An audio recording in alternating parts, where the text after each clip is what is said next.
The rain was cold and thin, the kind that finds every gap in your clothes. Ethan Harrington parked the Range Rover 3 blocks away, cut the engine, and sat listening to the wipers for a long minute before he stepped out. Hood up, collar high, he walked the rest of the way like he didn't own the street. His own house glowed warm from the outside. Every window lit, like it was waiting for him. It wasn't. He stayed in the shadows. He moved along the side fence until he reached the low playroom window. Crouched, dripping, he looked in.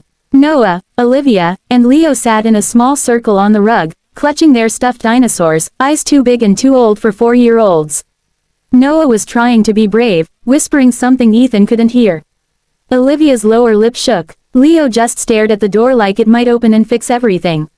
Then Victoria walked in, heels first, sharp, angry. "You're still awake?" No softness, no smile. The kids shrank. Noah tried. "We were waiting for Daddy." "Your father isn't coming home tonight," Victoria cut in. "And if you keep giving me trouble, no story, no warm milk." Upstairs. Now. She grabbed Olivia's little arm too hard and marched them out of sight. Ethan heard her mutter something low and vicious on the stairs. He stayed there in the dark, rain sliding off his hood, fists so tight his nails left half-moons in his palms. He didn't go in, not yet. Instead he walked back through the rain to the only place that didn't feel poisoned, the 24-hour diner on the edge of town where he'd brought the kids a few nights earlier for midnight pancakes. He took the last stool at the counter. Chloe, messy bun, gentle eyes, poured coffee without asking. "Rough night," she said. "You could say that." She left the pot within reach and didn't push. Just stayed close enough that he knew the door was open if he needed it. He didn't talk. He just sat there until the cup was empty and the rain eased to a whisper. Then he paid, left a $100 bill under the saucer, and walked back into the dark. He had work to do. Ethan was back before sunrise, parked in the trees, laptop on the dash, every camera feed live. At 8:17 a.m. Victoria stepped onto the porch in sunglasses, phone to her ear. "I didn't sign up for full-time mommy duty, Camilla. If he doesn't lock this down soon, I'm out. These kids are exhausting." She laughed like broken glass. Ethan hit record. Later, a temp nanny arrived. Victoria basically threw the kids at her and sped off in a brand new Porsche full of shopping bags. The nanny was kind. The kids actually laughed outside for 20 whole minutes. Ethan watched Noah chase bubbles and almost forgot how to breathe. By 2 p.m., he was back at the diner. Chloe saw him and slid an orange juice across the counter before he could order coffee. "You're gonna give yourself an ulcer," she said. He took the juice. They talked. Not about money or mansions. Just about fear and kids and how the people who smile the widest sometimes hurt the worst. She said, "Truth doesn't wear makeup. It shows up when no one's watching." He carried those words like armor. That night Victoria came home, screamed at the kids for making noise while she was on the phone, then locked their bedroom door from the outside. Ethan recorded every second from the hallway camera. He sat in the rental car until dawn, knuckles white on the wheel, telling himself one more day. Just one more day of proof. Because rich fathers who accuse beautiful fiancés don't always win. He needed it airtight. He needed the world to see what he saw when the lights were off and the cameras were supposed to be blind. So he waited, but the clock was ticking louder than the rain. The third night was different. The rain had stopped, but the air still hung heavy, like the city itself was holding its breath. Ethan hadn't slept in 51 hours. He had showered once, in the Airbnb, standing under cold water until his teeth chattered, trying to shock the rage out of his bloodstream. It didn't work. He was parked in the same spot behind the tree line, engine off, windows cracked so the lenses on the binoculars wouldn't fog. The laptop on the passenger seat showed 16 live feeds. Every room, every hallway, every exterior angle. He had spent the last 2 days labeling and timestamping clips like a man possessed. 7:03 p.m. Victoria's white Mercedes rolled up the driveway. The trunk popped open by itself. Inside were 8 glossy shopping bags and 1 bottle-shaped bag clinking with glass. She didn't bother closing the trunk. She left it gaping like an accusation. She walked into the house without looking back. The new nanny, third one this week, met her at the door. Ethan could read lips well enough now. "Victoria, you can go. I'm home." "Nanny, they haven't had dinner yet." "Victoria, I said you can go." The nanny hesitated, glanced upstairs toward the kids' room, then took the envelope Victoria shoved at her and left. The door shut harder than necessary. Victoria kicked off her heels in the foyer, walked straight to the kitchen island, and pulled a bottle of Pinot Noir from the clinking bag. She didn't bother with a glass at first. She drank straight from the bottle, throat working, eyes closed like she was swallowing medicine. Then she poured what was left into a stemless glass so big it looked comical in her manicured hand. Speakerphone. Camilla, pick up. I swear to God I'm one tantrum away from losing it. Camilla answered on the third ring. Victoria didn't wait. He's been gone 3 days. 3. And these kids follow me around like I'm their new jungle gym. I caught Leo drawing on my Chanel bag with a Sharpie this morning. A Sharpie, Camilla. A pause. Laughter on the other end. Victoria kept going. I keep thinking about that boarding school in Gstaad. The one with the armed guards and the no parents weekends policy. As soon as the ink is dry on the marriage certificate, they're gone. I'll visit twice a year, send postcards, whatever. I just need them out of my house. Ethan's thumb found the record button without looking. Victoria walked to the foot of the stairs, wine glass dangling. Noah, Olivia, Leo, dinner, silence. She climbed 3 steps. I said dinner. 3 small sets of footsteps. Slow, reluctant. They appeared at the top of the stairs in their pajamas, hair damp from an earlier bath the nanny had given them. They looked exhausted. Victoria sighed like they were a chore. Come on, move. They came down single file, holding the banister with both hands the way Ethan had taught them. In the kitchen Victoria opened the fridge, stared inside, closed it again. You know what? You're not hungry. Go back upstairs. Noah spoke up. We didn't eat lunch either. Victoria turned slowly. Excuse me, Olivia whispered. Miss Sarah said we have to eat vegetables or we'll get sick. Victoria's smile was thin and sharp. Miss Sarah isn't here anymore. Upstairs. Now. Leo started to cry quietly. Victoria pointed with the wine glass. If I hear one more sound out of that room I'm coming up there. They fled. Victoria locked the bedroom door from the outside.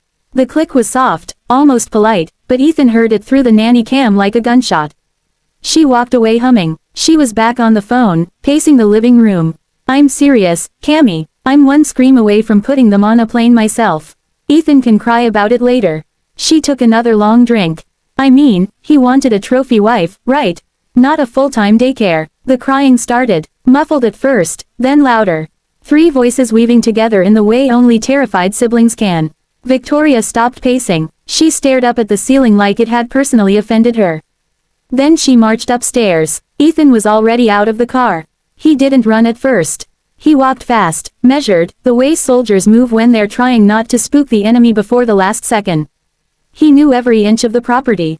He had designed the hidden gate himself the year the kids were born, an emergency exit only he and his late wife ever used. Tonight it became the entrance. Victoria stood outside the kid's door, rattling the handle. Stop that crying right now or I swear I'll give you something to cry about. Inside, the crying got sharper. Victoria's voice climbed. You want your precious daddy. He left you. He doesn't want you anymore. That's why he's never coming back. Ethan was on the back porch. He heard the slap before he saw it. A sharp crack, followed by Olivia's high, wounded scream. That was it. The back door exploded inward under his shoulder. Victoria spun in the hallway, wine glass flying, red liquid splattering the white walls like blood. Ethan, he didn't speak. He walked past her like she was furniture, took the stairs 3 at a time. The kid's door was locked. He didn't bother with the handle. One kick, clean, just beside the knob. Wood splintered. The door swung in and banged against the wall. 3 small faces looked up from the carpet, tear-streaked, eyes huge. Daddy. Ethan dropped to his knees. They hit him like a wave. Noah first, then Olivia, then Leo, all 3 crashing into his chest, arms and legs everywhere, sobbing so hard they shook. He wrapped them up, one arm under Leo, the other 2 pressed against his sides, and just held them while they cried themselves empty. Victoria recovered enough to scream. You can't just break in here. I'm calling the police. Ethan stood slowly, Leo clinging to his neck, Noah and Olivia glued to his legs. His voice was quiet, terrifyingly quiet. Call them. Victoria fumbled for her phone. Ethan continued, same calm tone. I have 19 video files and 12 audio clips ready to email Detective Morales the second they walk through that door. Including the one where you just struck my daughter on camera. Victoria froze. Ethan stepped closer, kids still attached to him like barnacles. You assaulted a 4-year-old. You locked them in a room for hours. You said, on tape, you were waiting to ship them to Europe the minute we're married. He was close enough now that she had to crane her neck to look at him. Get whatever you need from the guest room. You have 4 minutes before I have you physically removed. Victoria tried sweet. Baby, you're upset. You're not thinking. 3 minutes. She ran upstairs. Ethan knelt again, wiped tears with his sleeves, kissed every wet cheek. Daddy's home, he whispered. Nobody locks this door ever again. Sirens in the distance. Someone on the street had heard the screaming and called it in. 2 patrol cars rolled up within 6 minutes. Victoria met the officers at the door in tears, mascara rivers, playing the terrified fiancé. Officer, he broke in. He's been gone for days and just. The older cop looked past her at Ethan standing in the foyer with 3 kids wrapped around him like ivy. Sir, mind if we see some ID? Ethan shifted Leo to his hip, pulled his wallet with one hand, handed over his driver's license. Then he handed over the USB drive. Everything's timestamped, audio and video, child endangerment, assault, false imprisonment. Happy to wait while you watch. Victoria lunged for the drive. The younger officer caught her wrist gently but firmly. Ma'am, step back. 20 minutes later Victoria was in the back of a cruiser, barefoot, still screaming that it was a misunderstanding, that Ethan had staged everything. The kids didn't even glance at the window. They were too busy falling asleep on their father's chest in the big king bed that had always been off limits to Victoria. Ethan lay in the dark listening to 3 little heartbeats finally slow down. His phone buzzed on the nightstand. Chloe, heard sirens on your side of town. You okay? He typed back with one thumb. Got my kids back. Breakfast tomorrow. I owe you the whole story. He hit send, set the phone down, and kissed 3 sleepy heads. Outside, the clouds finally parted. For the first time in years, the moon looked down on that house and saw peace. Sunlight poured through the bedroom windows like it had a personal grudge against the dark. Ethan woke to the feeling of 6 tiny hands and 1 foot in his face. Noah had migrated horizontally sometime around 4 a.m. Olivia was using his arm as a pillow. Leo had burrowed under the blanket completely and was snoring into Ethan's ribs. He didn't move for a long time. He just lay there counting breaths, making sure they were all real. Eventually Noah stirred. Daddy, right here, bud, you staying, forever. Noah's smile was sleepy and perfect. Ethan carried all 3 downstairs still in their pajamas, set them on the kitchen island like sacks of flour, and started making dinosaur-shaped chocolate chip pancakes. The good kind, the ones that took forever because he cut them by hand. Olivia watched every move like he might vanish if she blinked. Leo kept one hand fisted in Ethan's t-shirt the entire time. By 9:30 the kitchen looked like a crime scene of flour and syrup, and all 3 kids had chocolate mustaches. Ethan took a picture. First one in months where everyone was smiling. He buckled them into the Range Rover, no more rental cars, and drove to the diner. Chloe was behind the counter wiping down the coffee machine when the bell jingled. She looked up, froze. Ethan stood in the doorway holding 3 small hands, kids half hiding behind his legs. He smiled, soft, tired, lighter than air. Chloe, meet my monsters. Chloe's eyes filled instantly. She came around the counter, apron still on, and crouched. Hi, monsters. Olivia peeked out. You're the pancake lady. That's me, sweetheart. Noah tugged Ethan's jeans. Can we have the corner booth? Corner booth is yours forever, Chloe said. They ate until they were sticky and giggling. Chloe brought extra whipped cream and didn't charge for a thing. When the kids finally passed out against Ethan's side, chocolate smears on their cheeks, Chloe slid into the opposite seat. She reached across and covered his hand. You look like you haven't slept in a week. I haven't. You okay? He looked at the 3 sleeping faces.